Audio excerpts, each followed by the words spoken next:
ഹരിശ്രീ ഗണപതയേ നമഃ. അവിഘ്നമസ്തു. നമസ്കാരം. ഞാൻ ബ്രഹ്മശ്രീ പ്രദീപ് പണിക്കർ കുരിച്ച്.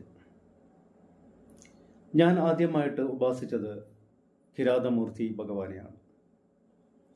ശ്രീ കിരാതമൂർത്തി ഭഗവാനെ ഉപാസിക്കുമ്പോൾ 1 മാസത്തോളം നീണ്ട ദീക്ഷയെടുത്തിട്ടുള്ള ഒട്ടനവധി കർമ്മങ്ങളിലൂടെയാണ് ഞാൻ ഉപാസനാമൂർത്തി സ്വീകരിച്ചത്. ഒപ്പം തന്നെ തുല്യ പ്രാധാന്യമുള്ള വിഷ്ണുമായ കുട്ടിച്ചത്തൻ സ്വാമിയെയും ഞാൻ ഉപാസിച്ചിട്ടുണ്ട്. അതുകൂടാതെ ഭദ്രകാളി. ഈ 3 മൂർത്തികളാണ് എൻ്റെ പ്രധാനപ്പെട്ട ഉപാസനാമൂർത്തികൾ എന്ന് പറയുന്നത്. എൻ്റെ എല്ലാവിധ കർമ്മങ്ങളിലും ഞാൻ ഈ മൂർത്തികളെ ഉപാസിച്ചിട്ടുണ്ട്, അല്ലെങ്കിൽ ഉൾപ്പെടുത്തിയിട്ടുണ്ട്. അപ്പോൾ ഞാൻ ചെയ്യുന്ന വശ്യം കർമ്മങ്ങളാണെങ്കിൽ തന്നെയും, വശ്യം എന്ന് ഉദ്ദേശിക്കുന്നത് വശീകരണ കർമ്മങ്ങളാണ്. വശീകരണ കർമ്മങ്ങളിലായാലും ശരി, മാരൻ കർമ്മ, ദേശൻ കർമ്മ, സ്തംഭൻ കർമ്മ, ഉച്ചാടൻ കർമ്മ, വശീകരൺ കർമ്മ, ശാന്തി കർമ്മ, ഈ 6 വിഭാഗത്തിലുള്ള ഏത് കർമ്മങ്ങൾ തന്നെയാണെങ്കിലും നമ്മളത് പൂർണ്ണമായിട്ടും ഈ 3 മൂർത്തികളെ വെച്ചിട്ടാണ് ചെയ്യുന്നത്. അപ്പോൾ ഈ 3 മൂർത്തികളുടെ ശക്തിയും അനുഗ്രഹങ്ങളും ഉപാസനയും എല്ലാം തന്നെ നമുക്ക് ഈ കർമ്മങ്ങൾ വിജയിക്കാൻ വേണ്ടിയിട്ട് നമുക്ക് ആവശ്യമായിട്ട് വരുന്നുണ്ട്. ഈ മൂർത്തികൾ നല്ല രീതിയിലുള്ള അനുഗ്രഹങ്ങൾ തരുമ്പോഴാണ് നമ്മളുടെ കാര്യങ്ങൾ പെട്ടെന്ന് നടക്കുന്നത്. മൂർത്തിയെ എത്രത്തോളം പ്രീതിപ്പെടുത്തുന്നു കർമ്മങ്ങളിലൂടെ നമ്മൾ ചെയ്യുന്ന ആ ഉപാസനകൾ, മൂർത്തിക്ക് ഇഷ്ടപ്പെടുന്നുണ്ടോ എന്നുള്ള കാര്യങ്ങളൊക്കെ ഇതിനോട് അനുബന്ധമായിട്ട് പറയേണ്ടി വരുന്നു. പിന്നെ ഈ കർമ്മങ്ങൾ ചെയ്യുന്ന ആളുടെ ജാതകപരമായിട്ടുള്ള ദോഷങ്ങൾ, അവരുടെ മറ്റു പ്രശ്നങ്ങൾ, ഇതെല്ലാം ഒരു പരിധിവരെയൊക്കെ നമ്മൾ ചെയ്യുന്ന കർമ്മങ്ങളെ തടസ്സപ്പെടുത്തുവാൻ ഉതകുന്നതായിരിക്കാം. അവരുടെ ശത്രുദോഷങ്ങൾ, കുലദൈവ കോപം. അപ്പോൾ അത്തരം എല്ലാ കാര്യങ്ങളും മാറ്റിയിട്ട് വേണം നമ്മൾ എന്ത് ചെയ്യാൻ, ഈ കർമ്മങ്ങൾ ചെയ്യാൻ. അല്ലാതെ ചെയ്യുന്ന കർമ്മങ്ങൾക്ക് എത്രത്തോളം ചിലപ്പോൾ ഫലപ്രാപ്തി കിട്ടിയില്ലെന്ന് വരാം. പലരും ഇന്ന് ഇത്തരം കാര്യങ്ങളൊന്നും ചെയ്യാതെ തന്നെ കർമ്മങ്ങൾ ചെയ്തിട്ട് ഫലം കിട്ടിയില്ല എന്ന് പറയുന്ന അവസ്ഥകൾ നമ്മൾ ഒരുപാട് കണ്ടുവരുന്നുണ്ട്. അങ്ങനെ വരുമ്പോഴാണ് ജ്യോതിഷത്തിലുള്ള ആൾക്കാരുടെ വിശ്വാസം കുറയുന്നത്. ജ്യോതിശാസ്ത്രം എന്ന് പറയുന്നത് ഗണിതമായിട്ടുള്ള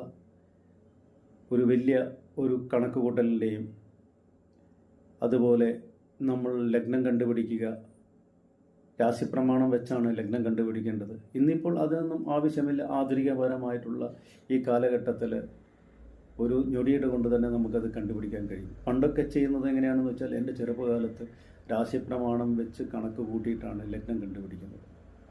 അത് നാഴിക വിനാഴിക മാറിപ്പോയി കഴിഞ്ഞാൽ ചിലപ്പോൾ നക്ഷത്രം മാറിപ്പോവാം. അപ്പോൾ എഴുതുന്ന ജാതകം തെറ്റായി മാറാം. പക്ഷേ ഇന്നിപ്പോൾ അത്തരം കാര്യങ്ങൾ ഒന്നും ആവശ്യമില്ല. കാരണം എന്ന് വെച്ച് കഴിഞ്ഞാൽ വിരൽത്തുമ്പിൽ തന്നെ നമുക്ക് അതെല്ലാം കണ്ടുപിടിക്കാൻ കഴിയുന്ന സാങ്കേതിക വിദ്യ നമ്മൾ ആർജിച്ചു കഴിഞ്ഞു. പക്ഷേ ഇന്നും മാറാത്ത ചില കാര്യങ്ങളുണ്ട്.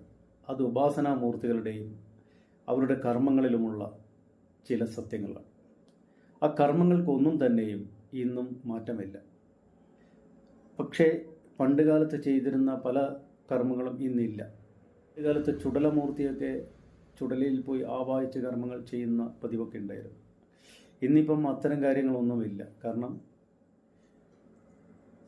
ഇപ്പം നിരവധി വൈദ്യുത ശ്മശാനങ്ങളൊക്കെ വന്നപ്പോൾ ചുടലക്കാടുകളൊക്കെ അപ്രത്യക്ഷമായിട്ടുണ്ട്. അപ്പോൾ ഒരു 5 മിനിറ്റുള്ളിൽ തന്നെ ഒരുപടി ഭസ്മമായിട്ട് മൃതശരീരം മാറുന്ന ഒരവസ്ഥയൊക്കെ കണ്ടുവരും. അങ്ങനെ പല മൂർത്തികളുടെയും കാലങ്ങൾ ഇപ്പോൾ കഴിഞ്ഞിരിക്കുകയാണ്. ഇപ്പോൾ ചുടലമൂർത്തിയൊക്കെ ആവാഹിക്കുന്നത് ഇപ്പോൾ റൂമിലിരുന്ന് ആവാഹിച്ച് കർമ്മങ്ങൾ ചെയ്യേണ്ട അവസ്ഥയായിട്ടുണ്ട്. അപ്പോൾ തന്നെ ചുറ്റും അടുത്തടുത്തുള്ള വീടുകൾ ഉണ്ടാകുമ്പോൾ മണിയടിച്ചുള്ള കർമ്മങ്ങളൊക്കെ ചിലപ്പോൾ സാധ്യമല്ലാതെ വരും. അപ്പം അതിനു വേണ്ടിയിട്ട് നമ്മൾ അത്തരത്തിലുള്ള വീട് കണ്ടെത്തേണ്ടതായിട്ടുള്ള ആവശ്യമുണ്ട്. അങ്ങനെ അവിടെ നിന്ന് കർമ്മം ചെയ്യേണ്ട ആയിട്ട് വരും. കാരണം ഇതിനെല്ലാം തന്നെ ഒരു പ്രൈവസി ആവശ്യമാണ്, കർമ്മങ്ങൾ ചെയ്യുന്നതിനും നമ്മുടെ കാര്യങ്ങൾ നടത്തുന്നതിനുമൊക്കെ തന്നെ. അപ്പോൾ അത്തരം സ്ട്രോങ് ആയിട്ട് വളരെ കൃത്യതയോടുകൂടി ഒരു ശല്യവുമില്ലാതെ ഉപാസകനും മൂർത്തിയുമായിട്ടുള്ള ഒരു സംവാദം, അതല്ലെങ്കിൽ സംവാദം എന്ന് പറയാൻ കഴിയില്ല, ഉപാസകനും മൂർത്തിയുമായിട്ടുള്ള ഒരു കർമ്മം തന്നെയാണ് ഇക്കാര്യങ്ങളിൽ വേണ്ടിവരുന്നത്. മറ്റുള്ള കർമ്മങ്ങൾ പോലെ സരസ്വതി ഹോമം പോലെയോ മൃത്യുഞ്ജയ ഹോമം, ഗണപതി ഹോമം, അങ്ങനെ ഒട്ടനവധി ഹോമങ്ങളിൽ നമ്മൾ ആൾക്കാരെ ഇരുത്തി ചെയ്യുന്ന കർമ്മങ്ങളാണുള്ളത്. പക്ഷേ ആഭിചാര കർമ്മങ്ങളിൽ മൂർത്തിയും ഉപാസകനും മാത്രമേ പാടുള്ളൂ. അവിടെ മൂന്നാമതൊരു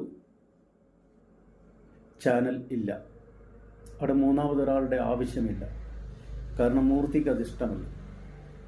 അങ്ങനെയുള്ള കർമ്മങ്ങളെ എന്താവുള്ളൂ, അതിനുള്ള റിസൾട്ട് കിട്ടുകയുള്ളൂ. അപ്പോൾ പലരും എന്നോട് പറയാറുണ്ട്, ഞങ്ങൾ ഇരുത്തി ചെയ്യണം എങ്കിലേ ഞങ്ങൾക്കൊരു തൃപ്തി വരുള്ളൂ. അത്തരം ആൾക്കാരോട് ഞാൻ പറയുന്നത്, നിങ്ങൾ തൃപ്തി വരുന്ന ആൾക്കാരുടെ അടുത്ത് പോയിട്ട് കർമ്മങ്ങൾ ചെയ്യുക. എന്നെ സംബന്ധിച്ച് അത്തരം കാര്യങ്ങൾ ഞാൻ ചെയ്യാറില്ല. ഞാൻ പഠിച്ച അതേ കർമ്മങ്ങൾ മാത്രമേ എനിക്ക് തുടർന്നും ചെയ്യാൻ കഴിയുള്ളൂ. അപ്പോൾ ഇതൊക്കെയാണ് ഇത്തരം കർമ്മങ്ങളുടെ പ്രസക്തി ഇപ്പോഴും നിലനിർത്തുന്നതായിട്ട് കണ്ടുവരുന്നത്. നിരവധി ആൾക്കാർ ഇത്തരം കാര്യങ്ങൾ ബാലിശമാണ് എന്ന് പറഞ്ഞിട്ട് രംഗത്ത് വരുന്ന ഒരു കാലഘട്ടം കൂടിയാണിത്. ഈ കാലഘട്ടത്തിൽ കൂടുതൽ അറിവുകൾ മനുഷ്യർ നേടുമ്പോൾ എല്ലാത്തിനെയും പരിഹസിക്കാവുന്ന അല്ലെങ്കിൽ എല്ലാത്തിനെയും എതിർക്കുന്ന ഒരു സമൂഹം അപ്പുറത്ത് വളർന്നു വരുന്നുണ്ട്. ഇത്തരം വിശ്വാസങ്ങൾ സ്വീകരിക്കുന്ന ഒരു മറുവിഭാഗവുമുണ്ട്. ഇന്നിപ്പോൾ ലോകത്ത് ഏറ്റവും കൂടുതൽ ഉണ്ടായി വരുന്നത് സാത്താനിക് വേഴ്സസ് എന്ന് പറയുന്ന ആൾക്കാരാണെന്ന് പുതിയൊരു പഠനം വായിച്ചതായിട്ട് കേട്ടു. നിരവധി ഗോത്ര ശൃംഖലകളും അല്ലാതെയുമൊക്കെ അവർ വളർന്നു വരുന്നുണ്ട്. അതേപോലെ മതമില്ലാത്തവരുടെ ഒരു കൂട്ടായ്മ വളർന്നു വരുന്നുണ്ട്. അപ്പോൾ എല്ലാ തരത്തിലുള്ള ആൾക്കാരെയും ഈ ലോകത്തിന് ഉൾക്കൊള്ളേണ്ടതായിട്ടുണ്ട്. അപ്പോൾ ഓരോരുത്തരുടെയും വിശ്വാസങ്ങളിലെ നമ്മൾ എതിർപ്പ് പറയേണ്ട ആവശ്യമില്ല. വിശ്വസിക്കുന്നവർക്ക് വിശ്വസിക്കാം, അല്ലാത്തവർക്ക് അവിശ്വസിക്കാം. പക്ഷെ ഒരു വിശ്വാസവും നിന്ദിക്കപ്പെടേണ്ടതായിട്ടില്ല, വന്ദിക്കപ്പെടേണ്ടതായിട്ട് മാത്രമേ ഉള്ളൂ എന്നതാണ് എൻ്റെ കാഴ്ചപ്പാട്. നമുക്ക് ഇഷ്ടമുണ്ടെങ്കിൽ ആ കാര്യങ്ങൾ വിശ്വസിക്കാം, അല്ലെങ്കിൽ നമുക്കത് തിരസ്കരിക്കാം.